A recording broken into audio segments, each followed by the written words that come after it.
My greetings and welcome to all subscribe to my YouTube channel. Friends, I request you to try to watch the video in full and every day.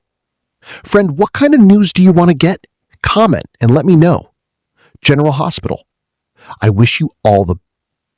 General Hospital has a leak, including some details about Jack Brennan's, Chris McKenna, tragic fate, what's coming for Maxie Jones, Kirsten Storms, and another huge exit tied to a current front-burner storyline.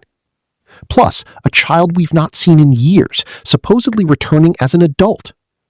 We're going to talk about the latest rumor roundup that centers mostly on casting this go-round. We have a whole lot to cover, so let's dive right in. As I mentioned when I shared our last leaks, we got a couple of sources, and sometimes they contradict each other. But if the tea is really hot and juicy, I go ahead and I share it. And as always, I want to clarify, these are leaks, these are rumors, they are not official spoilers.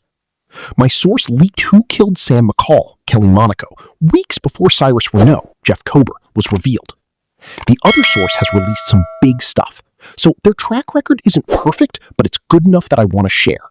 I love juicy rumors, so let's spill that tea. General Hospital leak, new faces coming to Port Charles. Let's talk first about some new faces in Port Charles before we get into the death, the exit, and the recast news.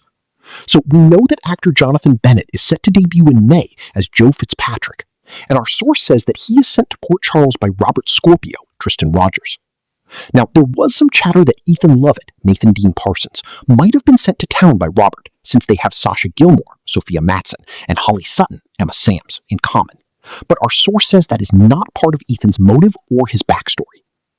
We've also heard that when Robert Scorpio dies off screen, which we know is coming, that things are going to get really chaotic for this new guy Joe and his secret agenda. We recently reported a leak from our other source that said Willow Tate, Caitlin McMullen, ends up in Shady Brook, and then our first source said they hadn't heard it, but they admitted that it seems plausible based on other things they've heard. They also said that Drew Kane, Cameron Matheson, is definitely back on his own 2 feet by the summer and facing off with Wicked Willow, which also makes sense. And although Elizabeth Weber, Rebecca Herbst, is dating Rick Lansing, Rick Hurst, and keeps getting dropped into scenes with Dante Falconeri, Dominic Samprogna, the source says General Hospital may pair Elizabeth with Drew again this summer after some big events may clear a path for them. I mean, back in the Billy Miller days,